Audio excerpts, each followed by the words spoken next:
Hola, ¿cómo están?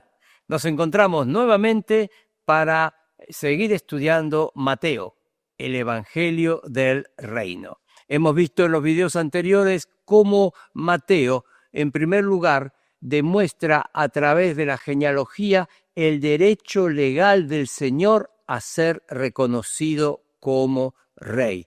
Comienza el primer versículo diciéndonos: libro de la genealogía de Jesucristo, hijo de David, hijo de Abraham. En David estaba aquella persona a la cual Dios le había hecho la promesa de que un hijo suyo reinaría perpetuamente, en 2 Samuel capítulo 7. El hijo de David, Salomón, reinó por 40 años y murió. Ese reino perpetuo no se ha establecido ni se establecerá hasta que el Mesías regrese a este mundo. Pero David era el depositario de esa promesa. Y también Abraham tenía la promesa de la tierra prometida. Entonces Jesús es aquel que tiene derecho legal de reinar desde el trono de David sobre la tierra prometida a Abraham. Entonces, en esta genealogía va a mostrarnos cómo Jesús está en la familia real. Obviamente, esta es la genealogía de José. Vemos en el desarrollo, los versículos, cómo llegamos al punto donde habla de José, versículo 16, marido de María, de la cual nació Jesús, llamado el Cristo. Entonces, por eso llamamos a José el padre legal. Si había alguna forma de documentación en aquellos tiempos, bueno, fueron a algún lugar a anotar el nacimiento de Jesús y preguntaron: ¿cómo se llama el niño? Jesús. Nombre de la madre, María. Nombre del padre, José. No era el padre biológico, pero él le recibió y actuó como padre de Jesús en esos primeros años. Muy bien, entonces vemos el capítulo 2 que, como decimos en Argentina, los magos la tenían clara, porque mientras los judíos no sabían de qué se estaba hablando, ellos recorrieron muchos kilómetros para venir desde el oriente buscando al rey de los judíos que ha nacido. Así fue su pregunta. Al llegar al capítulo 3, que vamos a considerar ahora, vamos a ver que Mateo nos va a mostrar el derecho personal de nuestro Señor a ser reconocido como rey. El derecho personal. Y aquí en esta porción va a aparecer un personaje muy importante, Juan el Bautista. Juan el Bautista. Leemos en los primeros versículos: en aquellos días vino Juan el Bautista predicando en el desierto de Judea, diciendo: arrepentidos porque el reino de los cielos se ha acercado. Pues este es aquel de quien habló el profeta Isaías cuando dijo: voz del que clama en el desierto, preparad el camino del Señor y enderezad sus sendas. Entonces, su mensaje, su mensaje es un mensaje de arrepentimiento. Arrepentíos. ¿Por qué? Porque el reino de los cielos se ha acercado. Tanto se había acercado que el rey estaba caminando en medio de ellos y ellos no se habían dado cuenta. Así que su bautismo es un bautismo de arrepentimiento. Podríamos decir que lo que Juan el Bautista hacía es lo mismo que podemos ver en cualquier iglesia cristiana en estos días cuando anuncian que va a haber un bautismo. Alguien desciende al agua, es sumergido y sale. Fue bautizado. Exactamente lo mismo hacía Juan, pero el propósito por el cual alguien se bautizaba por Juan en aquellos días es muy diferente al propósito por el cual un cristiano hoy es bautizado. Juan bautizaba hombres y mujeres que estaban arrepentidos de su vida y querían estar espiritualmente en condiciones para la llegada de el rey y el establecimiento de su reino. Su autoridad surge por el hecho de que es anticipado por el profeta Isaías. En Isaías 40 está la porción que nosotros leemos en el versículo 3, donde nos habla de Juan el Bautista como la voz que clama en el desierto. Y realmente era Juan el Bautista así. Él estaba, dice el versículo 1, predicando en el desierto de Judea. Y no solo eso, no solo que estaba predicando en el desierto, sino que su forma de vestir evidentemente recordaba al profeta, al gran profeta Elías, estaba vestido como él, parece que tenían el mismo sastre. La cuestión que tenía vestido de pelo de camello, un cinto de cuero alrededor de sus lomos y su comida, su dieta, era muy sencilla, muy simple, langostas y miel silvestre. Así que todo esto hacía recordar a Juan el Bautista. Así que de pronto los peregrinos pasaban y veían a Juan, y cuando se acercaba a Juan la gente, él predicaba este mensaje tan conciso, tan directo, y eso fue conmoviendo a la gente de Jerusalén y los alrededores. Lo vemos en el versículo 5, que salía él, Jerusalén y toda Judea y toda la provincia de alrededor del Jordán. Entonces, ¿qué pasa? ¿Qué es lo que está sucediendo? Hay alguien que parece que fuera Elías. ¿Habrá vuelto Elías? Y entonces vemos el versículo 6, no menciona el hecho de ese bautismo, que es un bautismo de arrepentimiento. Observen en el versículo 6 que dice que eran bautizados por él confesando sus pecados. Pero no iban solamente a ese lugar los que estaban arrepentidos y querían estar preparados espiritualmente y daban su testimonio con el bautismo, sino que dice el versículo 7 que muchos de los fariseos y de los saduceos venían a su bautismo. Ellos no venían para ser bautizados, ellos venían para observar, ellos venían para criticar. ¿Quiénes eran los fariseos? Bueno, los fariseos eran una secta judía, la más influyente en la época del Señor. Juan el Bautista y el Señor hablaron muchas veces condenando a este grupo, que era un grupo muy selecto y reducido, unos 500, 600 en aquel tiempo en toda la nación. Fueron llamados por ellos generación de víboras.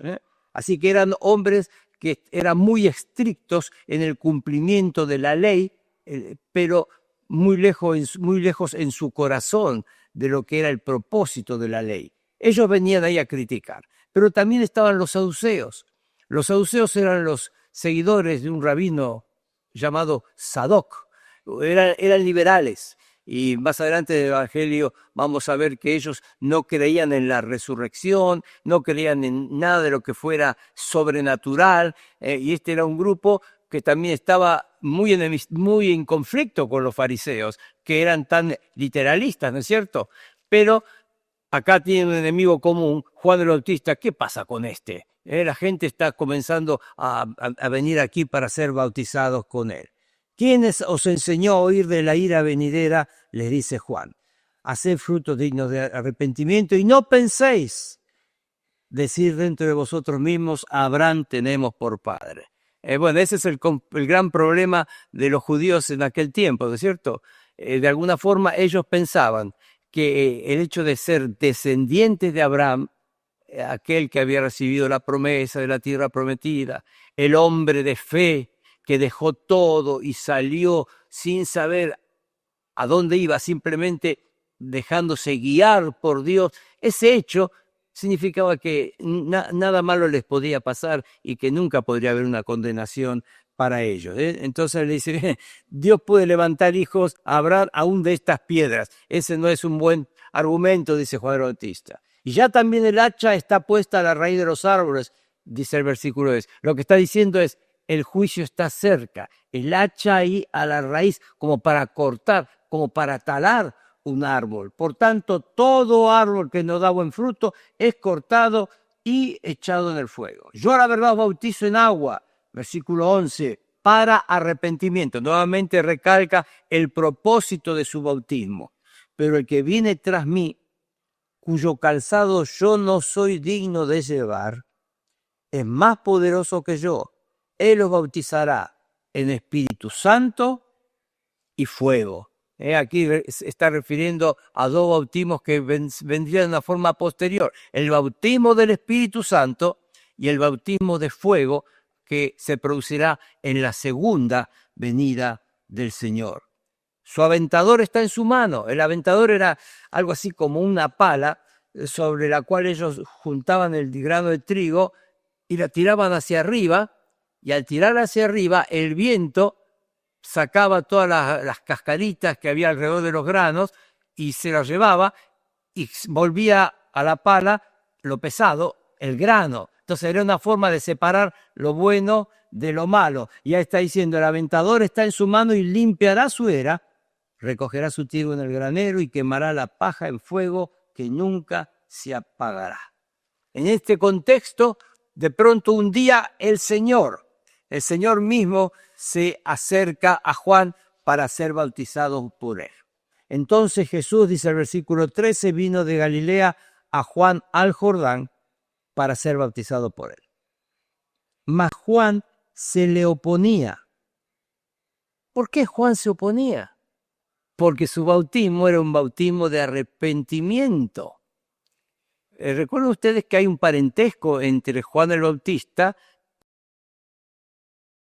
y nuestro Señor. Eran primos. Y de alguna forma podemos sacar una...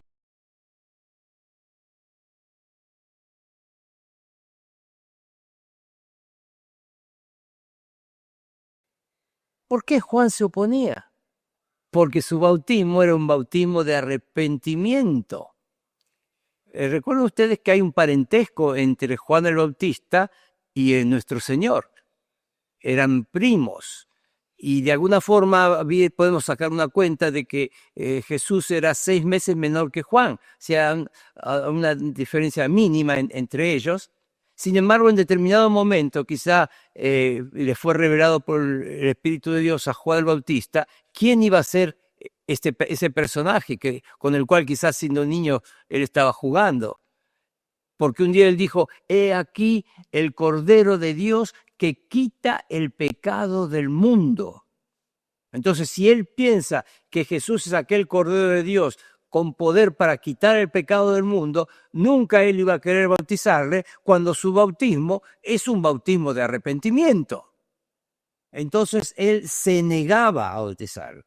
Y además le agrega, no solo eso, yo necesito ser bautizado por ti. O sea, llegado el caso, hagamos al revés. Bautizame vos a mí, porque yo no soy digno de bautizarte. Tú vienes a mí. O sea, hay un reconocimiento de Juan respecto a quién es la persona que está delante de él, y hay una aceptación de Juan respecto a cuál es su propia condición que no le permitiría hacer eso. Sin embargo, el Señor le dice, deja ahora, porque así conviene que cumplamos toda justicia. Me imagino que de una forma firme se lo expresó el Señor y Juan aceptó. Sin entender mucho lo que iba a hacer, porque reconocía que en ese ser no había pecado, entonces le dejó y le bautizó. Ahora, ¿por qué el Señor insistió en cuanto al hecho de ser bautizado? Bueno, podríamos decir, como vemos en primer motivo, lo encontramos en el versículo 15, lo que acabamos de leer. Conviene que cumplamos toda justicia.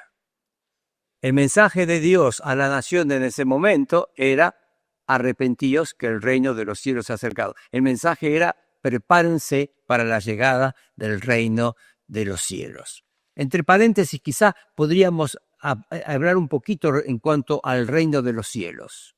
Ustedes tienen en sus apuntes un apéndice sobre este tema, el reino de Dios, el reino de los cielos, y deben leer ese apunte.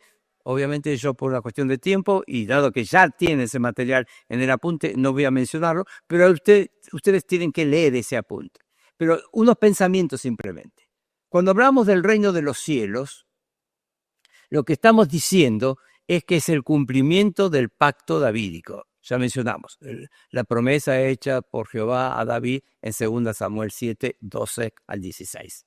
En segundo lugar, cuando hablamos del reino de los cielos, estamos hablando de un reino terrenal y no espiritual. Hay confusión con ese tema en estos días. El reino de los cielos es un reino terrenal, no espiritual y no espiritual. Es un reino literal. Los magos fueron al palacio en Jerusalén buscando al rey.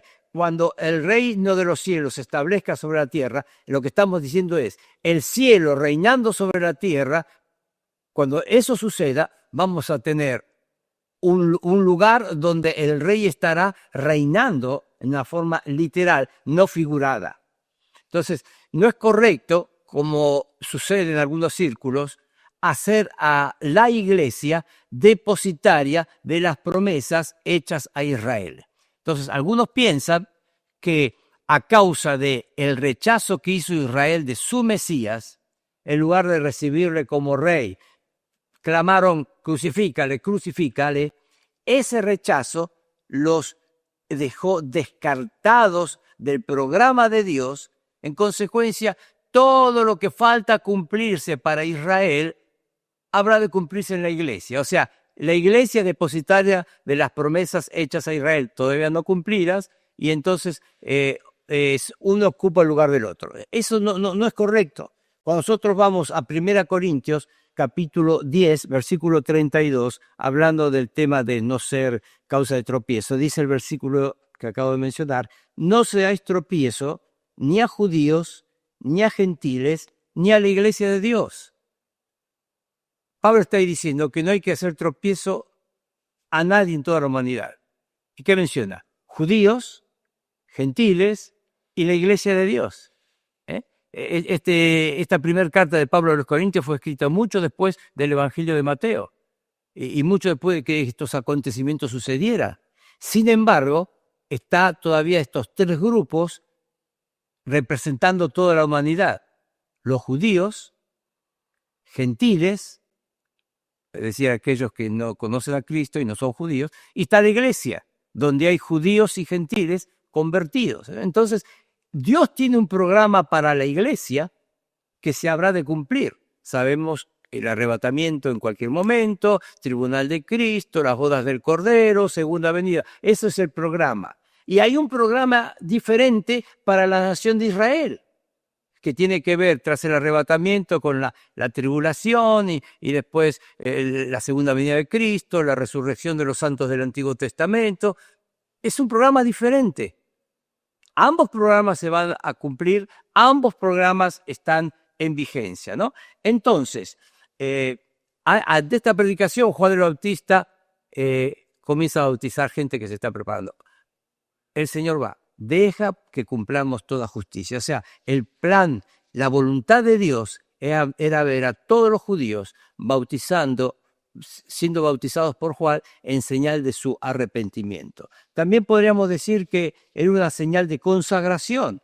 Los sacerdotes en el Antiguo Testamento eran lavados y luego ungidos, así que Jesús se sometió a las aguas del bautismo. En tercer lugar, podríamos decir otra razón: encomendación. Él podría haber comenzado su ministerio, diríamos, en Jerusalén, pero si empezaba en Jerusalén, empezaba totalmente desconectado de Juan el Bautista, que estaba en el desierto de Judea.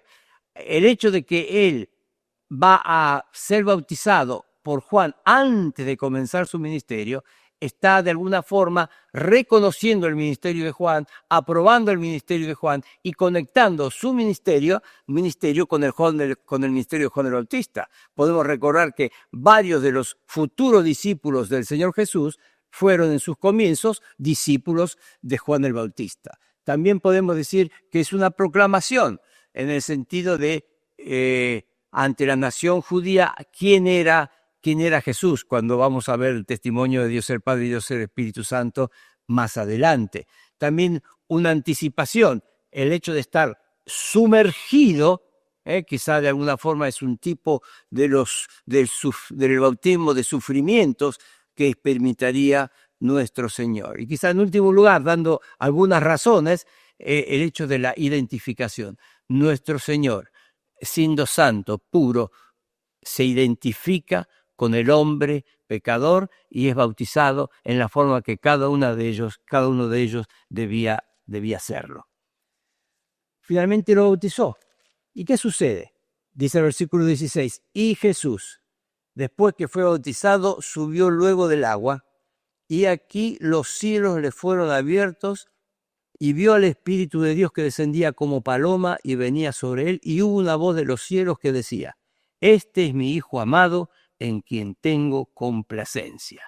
Y aquí tenemos a Mateo en este relato mostrándonos que Jesús, desde el punto de vista personal, tenía el derecho a ser reconocido como rey. ¿Por qué? Porque él fue reconocido por Dios el Padre y por Dios el Hijo. Ahora es interesante observar cómo en el Antiguo Testamento el énfasis es que Dios es uno.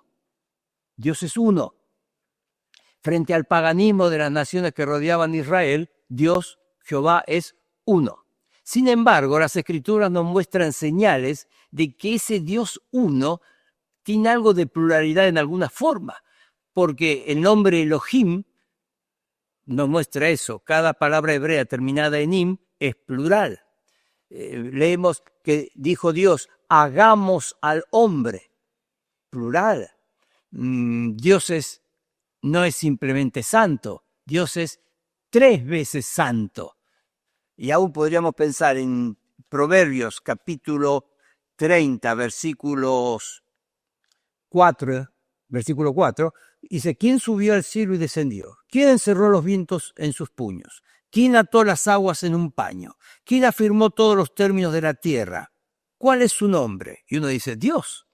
Pero fíjense cómo sigue el versículo. ¿Cuál es su nombre? Y el nombre de su Hijo, si sabes. Entonces, el Antiguo Testamento, Dios es uno. Pero hay señales que nos hablan que hay algo más. Cuando llegamos al Nuevo Testamento, vemos que ese Dios, que es uno, existe en 3 personas, no 3 dioses. Es un Dios que existe en 3 personas y este es un tremendo ejemplo porque nosotros vemos en un momento a Dios el Padre en el trono del cielo. Se escucha su voz. Este es mi Hijo. Imagínense lo que habrá sido escuchar esa voz sin saber de dónde está viniendo. Este es mi Hijo. Hoy en día nosotros estamos acostumbrados a ruidos, qué sé yo, no sé, porque por la vida que nosotros vemos, fábricas, bocinas, pero en aquel tiempo no era algo así. Entonces Dios el Padre da testimonio. Dios el Hijo está saliendo del agua. Y Dios el Espíritu Santo desciende sobre él como si fuese una paloma. Entonces aquí vemos el testimonio. Si nosotros vemos otro evangelio, no Mateo, vamos a ver que Juan había dado una forma de testimonio. He aquí el Cordero de Dios que quita el pecado del mundo. Pero es el testimonio de un hombre. Ahora acá tenemos el testimonio de Dios mismo, diciendo este. Así que ante esa multitud de judíos que estaban allí para ser bautizados por Juan, arrepentidos y que deseando estar listos para la llegada del reino, el grupo de fariseos y saduceos que estaban ahí para criticar, observar lo que estaba pasando, Dios da testimonio de que Jesús, Él, no otro, este es mi Hijo amado. Qué hermosa porción, qué tremenda verdad. Gloria a Dios.